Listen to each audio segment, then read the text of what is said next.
Everyone, good morning. Welcome back to my channel. আশা করি তোমরা সবাই খুব ভালো আছো, আমিও ভালো আছি।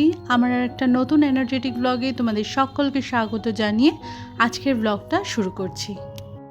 আমরা গৃহিণীরা দিনের শুরুটা যদি খুব পজিটিভ মাইন্ড নিয়ে করতে পারি তাহলে সারাটা দিন কিন্তু আমাদের ভীষণ ভালো কাটে। আর তার জন্য সকালবেলাতে ঘুম থেকে উঠে একটু স্নান করে ফ্রেশ হয়ে নিয়ে নিজেকে যদি আমরা একটুখানি সুন্দর করে সাজিয়ে গুছিয়ে নিই তাহলে কিন্তু মনটা অনেকটা বেশি সতেজ হয়ে যায়, সংসারের কাজকর্মের প্রতি একটা আগ্রহ আসে। আগে আমার সকালবেলাতে স্নান করার অভ্যাসটা ছিল না, কিন্তু যবে থেকে আমি এই স্নানটা করা শুরু করেছি তবে থেকে যে আমার কি ভালো লাগে সেটা আমি বলে বোঝাতে পারবো না। ভোরবেলাতে ঘুম থেকে উঠে সময়ের মধ্যে যদি বাসি কাজটা কমপ্লিট করে নিতে পারি তখনও যেন মনটা অনেকটা বেশি শান্তি পেয়ে যায়। ছোটোবেলা থেকে এটা শুনেই বড় হয়েছি যে বাসি ঘর থেকে মানুষও বেরোতে নেই বা টাকা পয়সা নিয়েও বেরোতে নেই, বা কোনো ভালো কাজে বা নিজের সকালবেলাতে দিন শুরু করার জন্য প্রত্যেকটা মানুষই তো যার যার কাজে বেরোন, কোনো ক্ষেত্রেই বাসি ঘর থেকে বেরোতে নেই। সময়ের মধ্যে যখন সকালবেলাতে সেই কাজটা কমপ্লিট করে নিতে পারি তখন কিন্তু মনটা অনেকটা পজিটিভ হয়ে যায়। সেক্ষেত্রে একটা বলতে পারি যে ভোরবেলায় ঘুম থেকে উঠতে হবে। ভোরবেলায় ঘুম থেকে ওঠার পরে চারিদিকে যখন নিস্তব্ধ থাকে, আমরা নিজের মনের মতো করে সমস্ত কাজকর্ম শুরু করতে পারি, তখন কিন্তু সময়ের মধ্যে সবটা শেষ হওয়ার পরে মানসিক একটা শান্তি পাওয়া যায়। চারিদিকে প্রচণ্ড পরিমাণে আওয়াজ, নিজের কাজের ব্যস্ততা, সময়ের মধ্যে শেষ হচ্ছে না, সবাইকে খেতে দিতে হবে, যার যার কাজে বেরোবে, টিফিন বানাতে হবে, এত কিছু যখন মাথার মধ্যে চলতে থাকে না তখন বিরক্ত একটা অটোমেটিক্যালি চলেই আসে। সেই জন্য ভোর ভোর ঘুম থেকে উঠে ধীরে সুস্থে নিজের মনের মতো করে গুছিয়ে যদি সংসারের কাজকর্মগুলো আমরা শুরু করে ফেলতে পারি তাহলে কিন্তু সময়ের মধ্যে সবটা আমরা সুন্দরভাবে শেষ করতে পারি। আজকেও কিন্তু আমি অনেকটা ভোরে ঘুম থেকে উঠেছি, বাসি কাজকর্ম কমপ্লিট করেছি, স্নান করেছি, পুজোটা সেরেছি, এখনও কিন্তু 8টা বাজেনি। আমি ঘরে এসে ভালো করে চুলটুলগুলো আঁচড়ে নিজে একটু স্কিন কেয়ার করে নিয়ে মাম্মামের ঘরটা ডাস্টিং করে নিচ্ছি। ভোরবেলায় ঘুম থেকে ওঠার উপকারিতা অনেক, সেটা কিন্তু বলে বা গুণে শেষ করা যাবে না। আমি নিজের জীবন দিয়ে উপলব্ধি করেছি, তাই তোমাদের সাথে শেয়ার করছি। আর তাছাড়া নিজের মনটাকে পজিটিভ রাখার জন্য ভোরবেলায় ঘুম থেকে উঠতেই হবে। সবসময় এটা মনে রাখতে হবে মনের উপরে যেন কোনো প্রকারের চাপ না সৃষ্টি হয়। চাপ সৃষ্টি হলেই কিন্তু আমাদের এনার্জিটা লো হয়ে যাবে, তখনই কিন্তু একটা বিরক্ত আসবে নিজের সংসারের কাজের প্রতি। নিজের ভালো লাগা, নিজের ভালো থাকাকে গুরুত্ব দিয়ে যদি কাজকর্মের পরিবর্তন বা নিজের লাইফস্টাইলে যদি একটু পরিবর্তন আনি তাহলে কিন্তু মানসিক শান্তি অনেকটা বেশি পাওয়া যায়। আর মানসিক শান্তি যদি আমরা পেয়ে যাই তাহলে কিন্তু সংসারের কাজকর্ম অনেকটা ইজি হয়ে যায়। পুজোটা কমপ্লিট করে আসার পরে আমি রান্নাঘরে কাউন্টার টপ, গ্যাসের ওভেনটা ভালো করে মুছে পরিষ্কার করে নিয়েছি, নিয়ে 1 কেটলি গরম জল করেছি। 3 জনে খেয়েছি আর সাথে খেয়েছি 2টো করে কাঁঠালি কলা। বাবু খাওয়া দাওয়া করে বেরিয়েছে আর মাম্মাম নিজেও এখন ফ্রেশ হয়ে নিচ্ছে, একেবারে স্নান টানগুলো সেরে নেবে। আমি সেই ফাঁকেতে ওর ঘরের ডাস্টিংটা কমপ্লিট করে নিচ্ছি। ঘুম থেকে ওঠার পরে ও তো নিজের বিছানাটা সুন্দর করে গুছিয়ে নিয়েছে, প্রত্যেক দিনই তাই করে। আমি শুধু ওর বিছানাটাকে ভালো করে ঝেড়ে টেরে একটু টান টান করে দিই। তারপরে ও কখনো বিছানায় বসে পড়ে বা কখনো ওই টেবিল চেয়ার নিয়ে বসে পড়ে, তার কোনো ঠিক নেই। কোনো সময় এসে দেখি খাটে শুয়ে শুয়েও হয়তো বা পড়ছে। সকালবেলাতে পরিপাটি করে গোছাবার পরে একটু বেলা বাড়তে বাড়তে দেখি সবগুলো অগোছালো হয়ে গেছে। যতটা সম্ভব পারি সেই সময়তেও ঠিক করতে থাকি। তারপরে বিকালের পরে গিয়ে একটু আধটু করে অগোছালো হয়েই যায়। আবারও পরের দিনকে আবার ফুল এনার্জি নিয়ে সব কিছু আবার সুন্দর করে গোছাতে শুরু করি। যদি আমি খুব ভুল না বলি তাহলে এমন ধরনের রুটিনটা আমরা প্রত্যেক গৃহিণীরাই কম বেশি ফলো করি, আর প্রত্যেকটা সংসারেই এমনটা হয়েই থাকে। সকালবেলাতে যেমন করে সুন্দর করে টান টান করে সমস্ত জিনিসপত্র আমরা গোছাবো, বেলা বাড়ার সাথে সাথে যে সবটা তেমনই থাকবে তা কিন্তু কোনো সংসারেই হয় না, একটু আধটু অগোছালো হতেই থাকে। তো সেই সময়তে যদি জিনিসগুলো ফেলে না রেখে সাথে সাথে জায়গার জিনিসটা জায়গায় গুছিয়ে নিই, বা বিছানাটা অগোছালো হলে বালিশটা একটুখানি জায়গা থেকে সরে গেলে পরে আবার সাথে সাথে জায়গাটা জায়গায় যদি রেখে দিই তাহলে অনেকটা সময়ের জন্য কিন্তু ঘরগুলো আমাদের পরিপাটি থাকে। আর পরিষ্কার পরিচ্ছন্ন ঘরবাড়ি দেখলে পরে কিন্তু মনের মধ্যে অনেকটা শান্তি লাগে। নিজের সুবিধা অনুযায়ী যদি প্রত্যেকটা জিনিসের যদি একটা পারফেক্ট জায়গা আমরা ঠিক করতে পারি তাহলে কিন্তু ঘর অগোছালোটা কম হয়। আর হলে পরেও জায়গার জিনিসটা যদি তৎক্ষণাৎ জায়গায় রেখে দেওয়া যায় তাহলে কিন্তু সব সময়ের জন্য আমাদের ঘরবাড়িটা পরিষ্কার থাকে।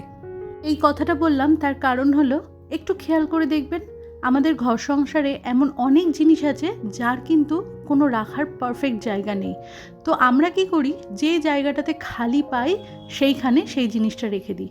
আমার ঘরে যেটা হয়, টিভির নিচে যে র্যাকটা আছে সেখানে, ড্রেসিং টেবিলের ওপরে, ডিশওয়াশারের ওপরে, বা মামামের ঘরে যে দুটো ওয়ার্ড্রপ আছে তার ওপরে। তো সেই সমস্ত জিনিসগুলো রাখার জন্য যদি একটা পারফেক্ট জায়গা আমরা তৈরি করতে পারি, তাহলে ধীরে সুস্থে কিন্তু ঘরের লোকেরাও সেই জায়গাটাতে সুন্দর করে গুছিয়ে রাখতে শিখে যাবে। আর প্রত্যেকটা জিনিসই পরিষ্কার পরিচ্ছন্ন রাখার জন্য যে কাজটা শুরু করতে হবে, শুরুটা কিন্তু আমাদের নিজেদের থেকেই করতে হবে। আমরা যদি নিজেরা অগোছালো হয়ে রাখি বা অগোছালোভাবে জিনিসগুলো রাখি, তাহলে আশা করতে পারি না যে বাড়ির অন্য কেউ সেই জিনিসটা জায়গায় রাখবে। যখন তারা দেখবে যে জিনিসটা জায়গাতেই গুছিয়ে রাখা রয়েছে, তখন তারা সেখান থেকে নেবে।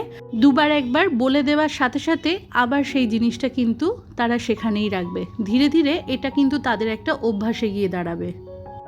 আর এই তো এখানে ভিতরের যে চাদরটা ছিল আমার বিছানার, সেটা একটুখানি এদিক ওদিক কুঁচকে গেছিলো, সেটাকে তুলে নিয়ে আরেকবার পেতে ভালো করে ঝাড়ু দিয়ে বিছানাটা আমি ঝেড়ে নিলাম। আর বিছানার ওপরের চাদরটা আজকে বদলে ফেললাম। সপ্তাহে 2 দিন 3 দিন করে আমি বিছানার ওপরের চাদরটা বদলাই।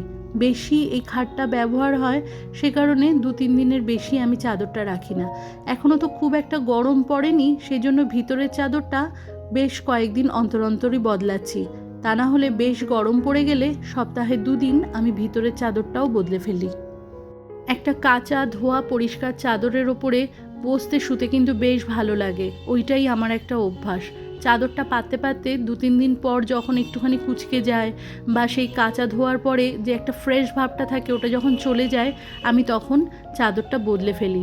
এমন নয় যে চাদর নোংরা হওয়া পর্যন্ত আমি সেটাকে ব্যবহার করছি তারপরে সেটাকে তুলে কাচ্ছি। আমার চাদর কোনো দিনই অপরিষ্কার হয় না। 2-3 দিন অন্তর অন্তর আমি বিছানা চাদর সব সময়তেই বদলানোটা পছন্দ করি। আর এতক্ষণ পর্যন্ত তোমরা যে সকল আমার নতুন বন্ধু আমার এই ভিডিওটি দেখছো, আমার এই ভিডিওর কোথাও যদি তোমাদের কোনো কিছু ভালো লেগে থাকে, তাহলে চ্যানেলটি সাবস্ক্রাইব করে তোমরা আমার পাশে থাকতে পারো। আর তোমরা যারা অলরেডি এই কাজটি করে ফেলেছো, তোমাদের সকলকে জানাই অসংখ্য ধন্যবাদ। 2 দিন ধরে বিকালের দিক থেকে বেশ একটুখানি ঝড় বৃষ্টি মতো হচ্ছে, সে কারণে বাইরের ওয়েদারটা কিন্তু বেশ সুন্দর, খুব সুন্দর হাওয়া দিচ্ছে। আর ঘরের এই দুদিককার জানলাটা খুলে দিলে পরে আমার এই ঘরটাতে ফ্যানটা না চালালেও চলে যায়, এত সুন্দর এই 3 তলার ওপরে হাওয়াটা আসে।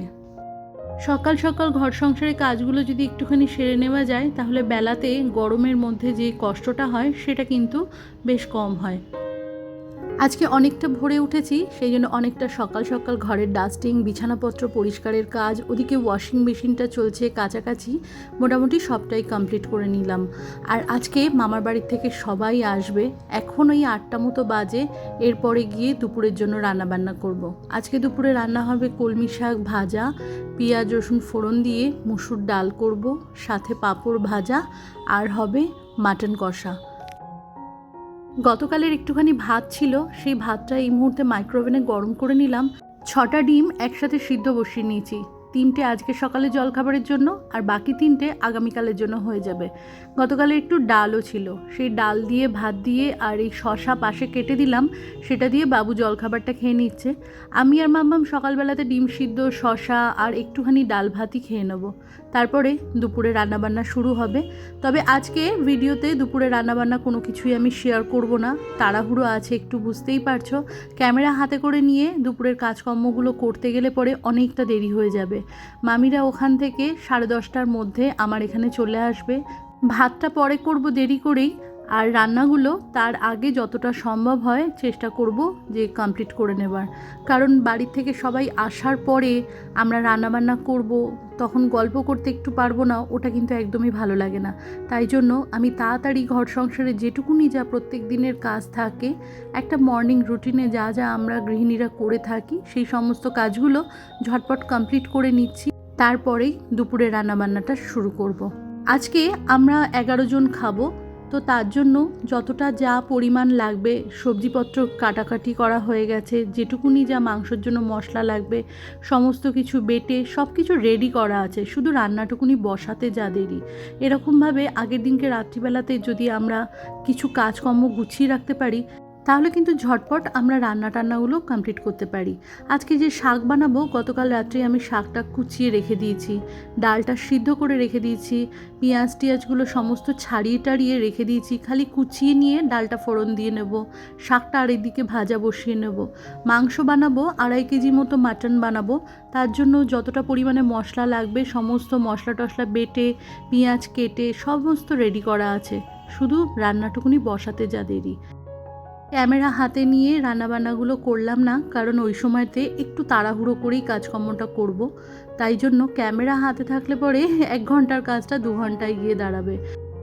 আমাদের ঘর, মামামের ঘর সমস্তটা গোছানো হয়ে গেছে, ঘর বারান্দা মোছামুছি কমপ্লিট, জামা কাপড়গুলোও কাচা হয়ে গেছে। ডেকোরেটরের ওখান থেকে বলে 8-10টা চেয়ার আর 2টো টেবিল নিয়ে আসা হয়েছে, যাতে সবাই মিলে আমরা একসাথে বসে খাওয়া দাওয়া করতে পারি। কারণ আমার ডাইনিং টেবিলটাতে তো মামাম পড়াশুনো করে, সেই জন্য ওই ডাইনিং টেবিলটা নিয়ে আসা সম্ভব নয়।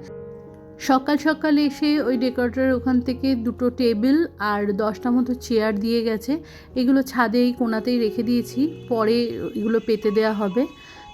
তো বন্ধুরা, আজকের ব্লগটা এখানেই শেষ করছি। তোমরা ভালো থেকো, সুস্থ থেকো, দেখা হচ্ছে নেক্সট ব্লগে, ততক্ষণের জন্য টাটা।